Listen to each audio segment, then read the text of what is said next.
You're welcome back to the award-winning Rubbin Minds. And we're going to be moving on now to the week that was, and I have here with me Uche Briggs. Thanks for being here today. Thank you. We're going to be looking at the week that was, and it's one of the main highlights of this show every week. And I want to start off with Mr. President. He's been under fire a lot recently with regards to his traveling, and I want to talk about that. You know, there's this perception now that he spends more time outside of Nigeria than in Nigeria. And this week, he's been to Saudi Arabia and I think Qatar. 2 countries in a week. What are your thoughts on that? Is this something that you think is necessary, as the APC has explained, you know, with regards to trying to launder our image and also help get collaborators to fight terrorism, and also, you know, with the dwindling oil prices, the reason for going to the Middle East now was to also negotiate with, you know, members of OPEC to see what can be done to bring prices up or to take prices up and all of that. Are these trips necessary? To an extent, it is. To an extent, the president has some work doing.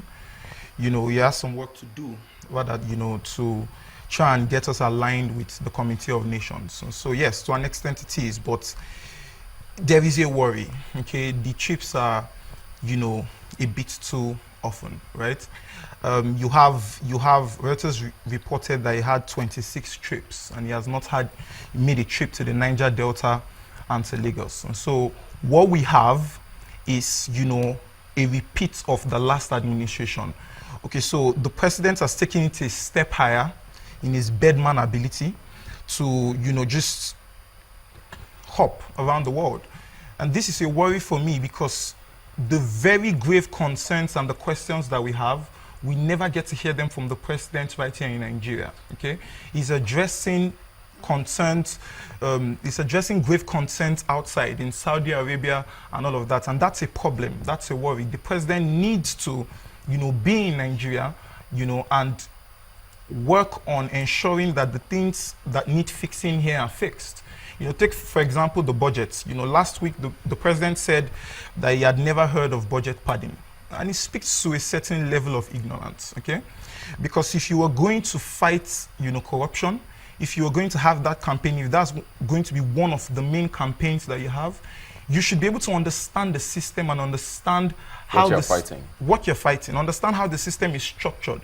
You know, I don't see the president doing that when he's hopping from Saudi Arabia today, you know, in the UK tomorrow. I think he needs to sit down and focus on the job at hand. But he also said he's doing his job. So how does he cut that balance? I'm sorry, but you know, there are a lot of things that the president has lost sight of in the first couple of months that the president has been elected. Okay, it's very shameful that we have this kind of budget fiasco to start with. It is very shameful that we cannot, you know, look at the budgets and say, yes, these are the gains that we fought for. And so when he says that he's doing all these things because he's trying to put Nigeria on the right map, I'm thinking there is a lot of work to be done here, right? Last week, the president, you know, ordered for the arrest of Tom Polo. Okay, the president has never visited the Niger Delta, and there were concerns before the president got elected that he was going to marginalize some of those areas, and he is giving, you know, the opposition parties the reason to believe that these fears are valid. Okay, so the president has jobs to be done here. To an extent, the trips are necessary, but I think it's a little bit overboard as it is. Okay, let's move on now to some other matters, of course, that did catch our attention during the week. And I want to talk about, we've talked about the budget, and we're not sure when it's going to be passed now. We're not sure if it's going to be taken back to Mr. President to redo. I mean, we did hear, I think it was the president actually in Saudi Arabia saying that he was not happy with the way the budget was basically. In Saudi Arabia. Yeah. Are we, what's going to happen going forward? I mean, March is by the corner. The president is almost 1 year in office as it is now. Do you think that budget is going to see the light of day anytime soon? It would. It has to, right? But we do not, I am not confident in the capacity of the president to handle a ship, because the level of ignorance that has been demonstrated, at worst, this thing is culpability. It speaks to a man that does not understand the needs of the Nigerian people as it is. And so yes, the budget will see the light of day. Yes, the budget will be passed. But when you have that scale of budget padding, it only says that the president is not running the ship right. And so when it's going to be passed, how it's going to be passed, we do not have those details now.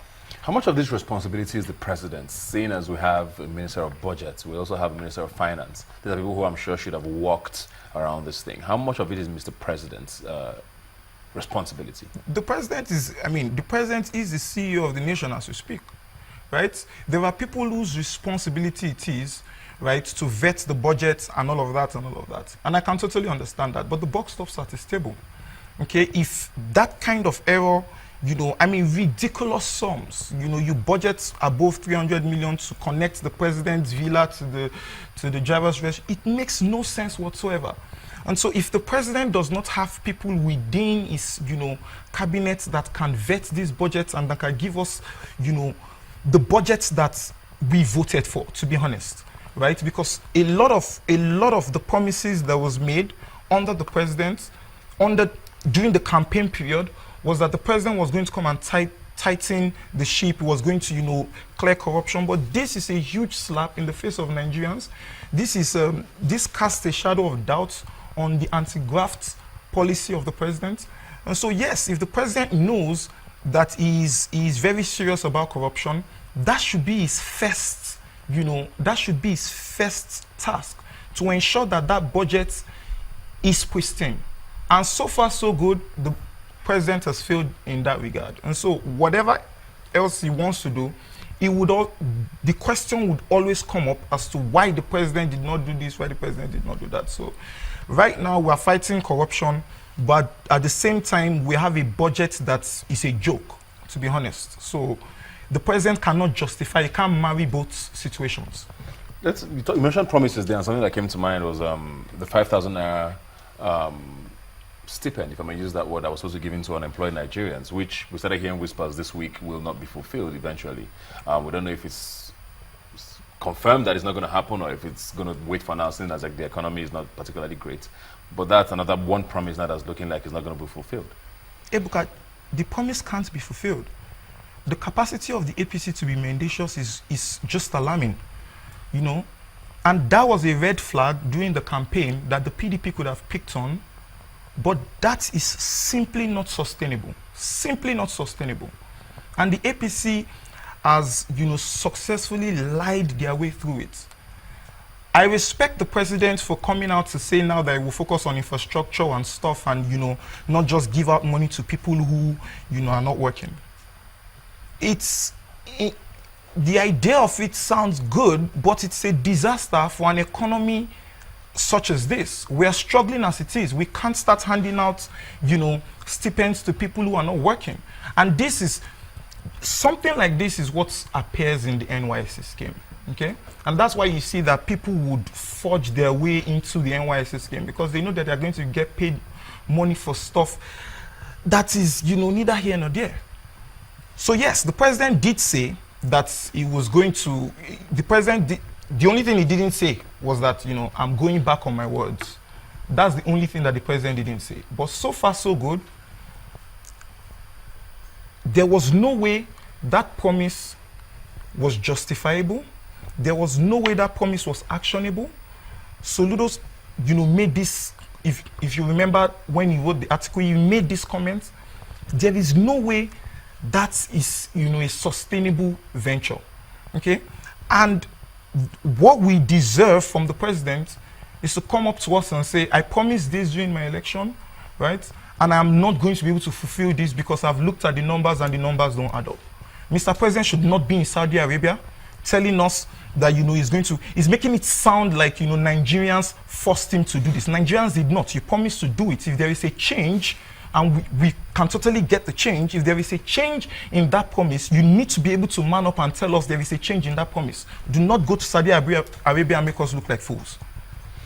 Okay, you sound very unhappy, but we're going to just move on now finally to sports. And one of the shockers, I don't know if it was much of a shocker to people, but was the resignation at midnight on Twitter by Coach Sunday Olise as a Super Eagles coach. And we do hear that we do have a new team now comprising of Samson Siasia, Emmanuel Amunike, and I think Salisu Yusuf. they're going to now be a team of coaches for the Super Eagles, at least for the next game against Egypt, pending if maybe one of them gets appointed or we have a new coach or technical advisor, like we like to say. Well, he said he'd give his reasons for resigning, being that there was no support from government, being the NFF or whoever the agency that he was working with is. Did that come as a surprise for you? Not really, no. We need... In less than a year? Not really. I mean, Olise has always been a very strong-willed person, okay? And there was no way I could see him function within, you know, a system as fundamentally flawed as the NFF. If the NFF is not going to get their acts right, they can bring whoever they want. Okay, so we have a situation whereby, and it's a shame because we're in a country where people really don't care one way or the other if contracts, are upheld. But you have a situation whereby the NFF has, created the atmosphere for this kind of back and forth in the media. So regardless of who handles the national team going forward, this is bound to happen. It will probably be 2 years. It will probably be, but it's terrible for our football. Many have said we should forget 2017 Nations Cup and the 2018 World Cup. Do you think... no, we can go. Do you think we're going to qualify for those tournaments? The Nations Cup and the World Cup, at this rate? We probably will qualify, okay? We probably will qualify. In our character to, get the wins at the very last minute, we probably will qualify. We'll go there, and it will just be another sightseeing mission, okay? So,